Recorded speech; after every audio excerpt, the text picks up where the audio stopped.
especially future parents and new parents, this video is for you. Many times before, I've mentioned how helpful bed sharing has been in my breastfeeding journey. And in fact, it's one of those things that helped me to don't give up, push through it, and continue breastfeeding. And by saying this here out loud, I have been kind of promoting bed sharing in a way, right? So I feel like it's my responsibility to walk you through Safe Sleep 7 from La Leche League, which is an international breastfeeding organization, one of the most reliable sources for everything breastfeeding, since breastfeeding and bed sharing, they go hand in hand, right? And in fact, this particular type of co-sleeping considered safe only if your baby is breastfed day and night, especially for the first 4 months. By the way, if you're new here, then welcome. My name is Karyna. I'm a full-time mom to my 17-month-old daughter Michaela, and we're still breastfeeding and still bed sharing most of the night. And here on my channel, I share my experience, tips and tricks to make motherhood just a bit easier on you. So if you are interested in motherhood and lifestyle topics, consider subscribing. Also, I have already shared a video where I told you how and why we ended up bed sharing. I will have it linked up here and in the description below. Watch it after, when this video is done. And apparently, my story is a very common one. Spoiler alert, studies show that about 60 to 75% of first-time breastfeeding moms will end up bed sharing eventually, at least for some time, even if they did not plan to. So if you are about to become a mom and you plan on breastfeeding, I highly recommend you to keep watching this, because one night around 2 a.m. when your baby will refuse sleeping on his own, you will love to snuggle him in your bed and stay there until the morning, because your bed will be already prepared for this situation. And trust me, this is a much better scenario than falling asleep because you are sleep deprived in a nursing chair or a couch. Now, this is an unsafe co-sleeping situation and you don't want this to happen. So without further ado, let's just get to the Safe Sleep 7, and I will have that article linked down below for you. Rule number 1, no smoking, inside the house or outside. Number 2, sober parents, no alcohol or drowsy meds for you and your partner. Number 3, as I mentioned, nursing mother, day and night. Bed sharing with bottle-fed babies is not safe, and it does not matter what is in the bottle, mother's milk or formula. It's all about the way a breastfeeding mom positions her body next to the baby, and this is called cuddle curl, which is nature's way to protect babies during sleep. Your knees will go up, your arm will be tucked under the pillow or curled around the baby, creating this safe sleep space. And you won't be able to roll over your baby because of your bent legs, and nobody else will be able to roll into the space because of your knees and because of your arm protecting it.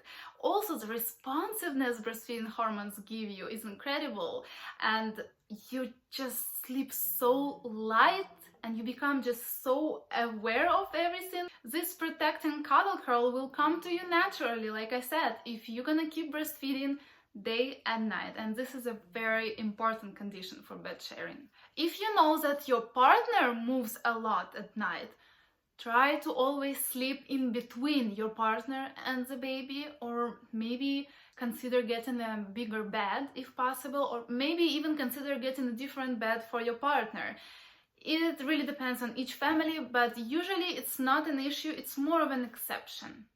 Besides the cuddle curls that mother provides, baby instinctively will stay with his face next to the breast because it's his universe, and this will protect him or her from wandering up toward the pillows or going down under the covers. Also, your knees and arm won't let this happen.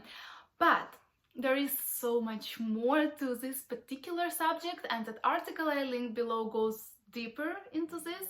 Check that out later if you want, but we are going to move to bed sharing rule number 4. Your baby has to be healthy and born at term. Do not bed share with premature babies. Next, rule 5, your baby have to sleep on his or her back or on his front if he's sleeping on adult's chest. Rule number 6, no sweat and no swaddles. Dress your baby light to prevent overheating, and do not swaddle. And rule number 7, safe surface. No extra soft mattresses. The firmer your mattress is, the better. No extra pillows, no toys, no heavy covers. Also make sure there is no strings, no cords, no holes. Pack them with some rolled towels or rolled blankets. And also, it's important to always be aware that you're covering the baby but not the head. And a good tip here is for everyone to have their own blanket, or at least you can share a blanket with the baby and your partner gets his or her own. Check your bed and surrounding area for possible hazards like sharp, poking or pinching places. Also, the distance to the floor and the landing surface. Some people put their mattress straight to the floor and you will never have to worry about your baby falling from it.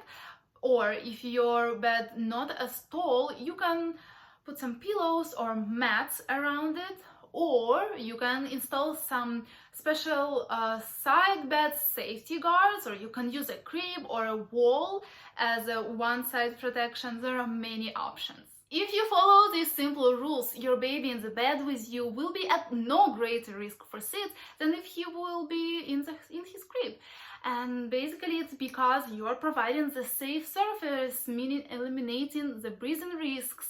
And it just does not matter in this case where is the surface, if it's crib or a bed. As far as rolling over, we already said that it's practically impossible because of the cuddle curl and because of your responsiveness as a breastfeeding mom. And by the time your baby is about 4 months old, research indicates, listen to this, bed sharing with a healthy baby by any responsible, sober and non-smoking adult on a safe surface is as safe as any other sleep arrangement.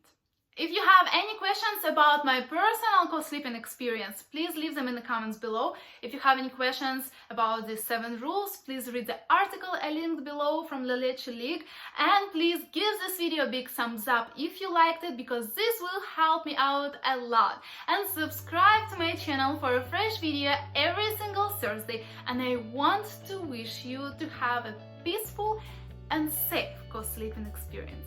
And I'll see you next week. Bye.